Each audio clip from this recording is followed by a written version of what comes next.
Assalamualaikum warahmatullahi wabarakatuh. Salam dan bahagia. Alhamdulillahirrabbilalamin.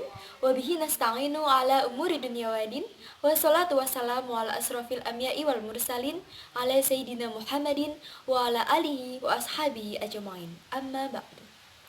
Raditu billahi rabba wa bil islami dina wa bi Muhammadin nabiyya wa rasulah. Rabbi zidni ilma wa rizqni fahma. Rabbi shrah li sadri wa yassir li amri wahlul 'uqdatam min lisani yafqahu qawli. Yang terhormat Bapak dosen pengampu mata kuliah Pendidikan Agama Islam beserta teman-teman yang berbahagia. Puji dan syukur marilah kita panjatkan kehadirat Allah Subhanahu wa taala yang telah melimpahkan rahmat serta hidayahnya kepada kita semua, sehingga insya Allah kita selalu dalam lindungannya. Amin ya robbal alamin. Salawat serta salam semoga tercurahkan kepada junjungan kita Nabi Agung Muhammad Sallallahu Alaihi Wasallam yang kita nantikan syafaat beliau di yaumul kiamah. Amin. Nama saya Prihatini dari kelas B. Perkenankan saya di sini untuk mempresentasikan materi sebagai pemenuhan ujian akhir semester tahun 2020. Materi yang akan saya ulas di sini adalah Sistem Ekonomi Islam. Latar belakang. Allah Subhanahu wa taala menciptakan manusia sebagai makhluk sosial. Sebagai makhluk sosial, manusia selalu membutuhkan orang lain dalam mencukupi kebutuhan hidupnya. Kesejahteraan merupakan salah satu tujuan yang hendak diwujudkan dalam keselarasan hidup sosial manusia. Nah, kesejahteraan tersebut dapat diwujudkan dari berbagai sektor, salah satunya dari sektor ekonomi. Berbicara soal ekonomi, maka kita mengenal yang namanya sistem ekonomi Islam. Sistem ekonomi Islam telah banyak digunakan oleh dunia yang bersumber dari ajaran agama Islam atau syariat agama Islam. Bidang ekonomi Islam merupakan cabang dari salah satu aspek inti pokok ajaran agama Islam, yaitu akidah, syariah, dan akhlak. Nah, sistem ekonomi Islam sendiri merupakan turunan dari aspek syariah. Berbicara soal aspek syariah, maka kita mengenal yang namanya tujuan hukum Islam yang dinamakan Maqasid al-Syariah. Maqasid al-Syariah berarti tujuan Allah Subhanahu wa taala dan Rasul-Nya dalam menetapkan hukum-hukum Islam. Tujuan tersebut dapat ditelusuri secara deduktif dan induktif di dalam ayat-ayat Al-Qur'an dan juga sunnah Rasulullah SAW sebagai landasan perumusan hukum yang berorientasi kepada kemaslahatan umat baik di dunia maupun di akhirat. Nah, pengetahuan mengenai maqasid al-syariah ini menjadi sangat penting untuk kita ketahui bersama, baik dari kalangan pelajar maupun dari hakim dan orang awam sekalipun, agar nanti dalam praktiknya dapat menerapkan sistem ekonomi Islam dengan baik dan benar sesuai dengan tuntunan syariah. Untuk itu, saya mengangkat tema ini yang akan saya bahas selanjutnya agar memberikan informasi dan juga pemahaman mengenai sistem ekonomi Islam yang baik dan benar. Yang pertama, apa pengertian sistem ekonomi Islam? Kemudian yang kedua, bagaimana problematika sistem ekonomi dan jual beli di era modern? Kemudian yang ketiga adalah apa manfaat yang akan diperoleh ketika kita mempelajari sistem ekonomi Islam. Menurut beberapa para pemikir, baik dari kalangan akademisi, kemudian dari praktisi, dan juga pemerhati ekonomi Islam, yang pertama adalah menurut Muhammad Abdul Manan, menjelaskan atau mendefinisikan bahwa sistem ekonomi Islam merupakan ilmu pengetahuan sosial yang mempelajari masalah-masalah yang berhubungan dengan ekonomi rakyat yang berdasarkan dengan nilai-nilai Islam. Kemudian menurut M.M. Metwoli, sistem ekonomi Islam merupakan sebuah ilmu yang mempelajari perilaku manusia atau yang beriman yang berdasarkan atau di dalam hidupnya percaya kepada yang namanya Al-Quran, Al-Hadis, Ijma' dan Qiyas. Di samping beberapa definisi di atas, Muhammad Abdul Mu'in Al-Jamal memberikan pengertian ekonomi Islam atau yang diistilahkan dengan Iqtisad al-Islami adalah kumpulan dasar-dasar dari sistem ekonomi yang secara umum, kemudian secara umum tersebut dikeluarkan dari Al-Quran dan juga Al-Hadis. Nah, dari pengertian di atas dapat disimpulkan bahwa mayoritas para ahli memandang Islam tidak mengatur secara rinci tentang masalah ekonomi, akan tetapi hanya mengatur secara umum dan memberikan patokan dasar dalam kita menjalankan sistem perekonomian. Dasar-dasar ekonomi Islam ada dua. Yang pertama yakni tauhid, yang berarti adalah pengesaan.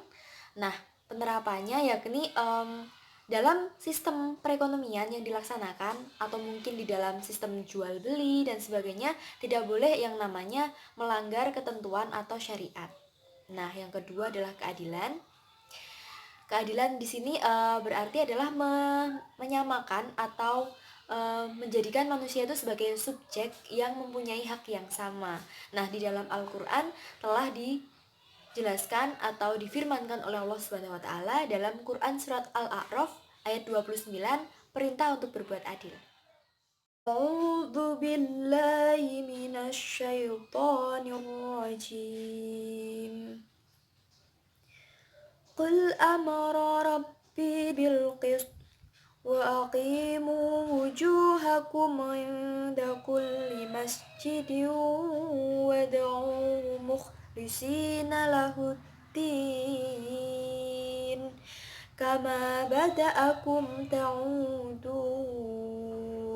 Shadaqallahul azim. Yang artinya, katakanlah, Tuhanku menyuruhku berlaku adil. Hadapkanlah wajahmu kepada Allah pada setiap sholat, dan sembahlah Dia dengan mengikhlaskan ibadah semata-mata hanya kepadanya. Kamu akan dikembalikan kepadanya sebagaimana kamu diciptakan semula. Quran Surat Al-A'raf ayat 29. Wallahu a'lam bishawab.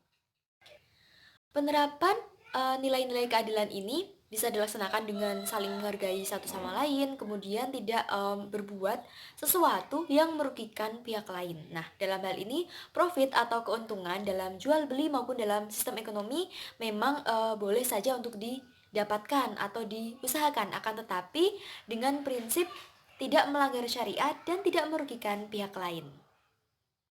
Manusia memiliki potensi yang berbeda-beda.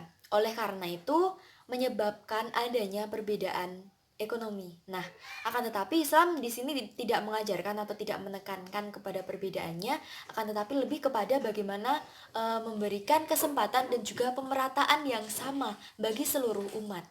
Nah, Islam memberikan beberapa konsep yang dalam penerapannya dapat dilaksanakan guna memberikan pemerataan kesempatan dan juga pendapatan di dalam ekonomi masyarakat. Nah, yang pertama adalah menghapuskan monopoli, kemudian yang kedua adalah mendapatkan kekayaan secara benar, kemudian yang ketiga adalah melarang praktik riba, kemudian yang keempat aktivitas penimbunan kekayaan itu dilarang, kemudian yang kelima usaha-usaha yang spekulatif juga dilarang. Nah, yang keenam atau yang terakhir adalah negara menyediakan lapangan pekerjaan di tengah masyarakat.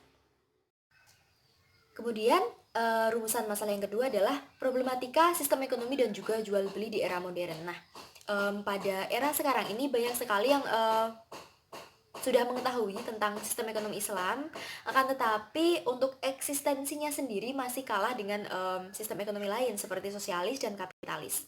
Sebagai contoh, penggunaan rekening atau nasabah itu kebanyakan masih menggunakan bank konvensional dan masih jarang sekali yang menggunakan bank syariah seperti itu. Kemudian untuk sistem jual beli, nah di sini dalam kehidupan kita sudah mengenal yang namanya jual beli online, sedangkan di masa Rasulullah Shallallahu Alaihi Wasallam belum mengenal yang namanya jual beli online.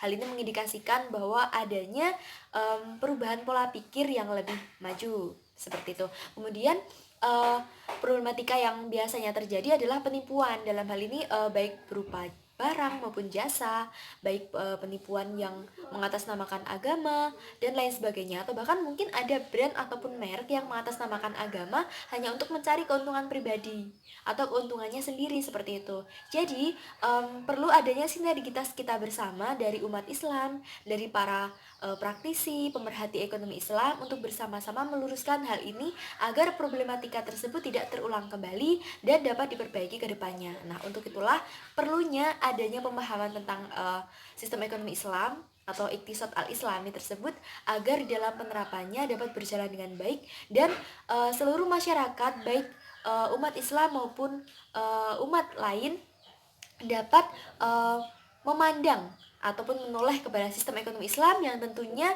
lebih baik dalam penerapannya, karena di sini menggunakan prinsip-prinsip yang mengatasnamakan kemaslahatan umat baik di dunia maupun di akhirat. Apa manfaat yang diperoleh dengan mempelajari sistem ekonomi Islam? Nah, yang pertama manfaatnya adalah praktik menggunakan atau menerapkan sistem ekonomi Islam bernilai ibadah karena sudah ketentuan dari Allah Subhanahu wa taala, sudah ada dalam Al-Qur'an dan juga Al-Hadis. Nah, kemudian yang kedua, dengan kita mengamalkan ekonomi syariah, maka kita turut membantu perekonomian umat karena dalam sistem ekonomi Islam ini tidak mengenal yang namanya riba, kemudian hanya berorientasi kepada kemaslahatan umat. Nah, selain itu, dengan menerapkan atau mempelajari sistem ekonomi Islam, maka kita akan mengetahui mana syariat yang benar dalam berekonomi dan mana yang salah. Nah, untuk itulah kedepannya kita bisa mengetahui dan menentukan jalan yang akan kita pilih dalam berekonomi, seperti itu. Nah, sebagai umat Islam sudah sewajarnya kita untuk memilih jalan yang sesuai dengan syariat atau tuntunan ajaran agama Islam. Kesimpulannya, jadi kesimpulan pada pembahasan kali ini adalah bahwa sistem ekonomi Islam merupakan sistem ekonomi yang sesuai dengan syariat atau tuntunan ajaran agama Islam. Nah, sebagai seorang yang percaya kepada Allah dan Rasulnya, atau sebagai seorang muslim, tentunya kita sudah diwajibkan ya untuk menggunakan sistem ekonomi Islam dalam kehidupan kita sehari-hari, baik sebagai nasabah bank syariah, maksudnya bukan bank konvensional. Dari hal-hal sepele seperti itu atau hal kecil itu dapat merubah mindset kita untuk beralih dari sistem ekonomi baik kapitalis maupun sosialis kepada sistem ekonomi Islam. Nah, hal tersebut tentunya membutuhkan sebuah pemahaman yang benar. Untuk itu, kita tidak boleh yang namanya lelah untuk belajar. Apapun profesi kita, maka pembelajaran mengenai ekonomi atau sistem ekonomi Islam ini menjadi sangat penting, terkhusus untuk kita yang beragama Islam, agar kedepannya kita mampu menerapkan sistem ekonomi Islam dengan baik dan benar sesuai dengan tuntunan syariah atau nilai-nilai ajaran agama Islam. Nah, demikian paparan yang dapat saya sampaikan. Terdapat banyak kesalahan serta kekurangan tutur kata, tingkah laku yang kurang berkenan. Saya mohon maaf yang sebesar-besarnya. Segala kebaikan datangnya dari Allah Subhanahu wa taala dan segala kesalahan datangnya dari saya pribadi. Billahi taufiq wal hidayah. Usikum wa nafsi bitaqullah. Wassalamualaikum warahmatullahi wabarakatuh. Salam.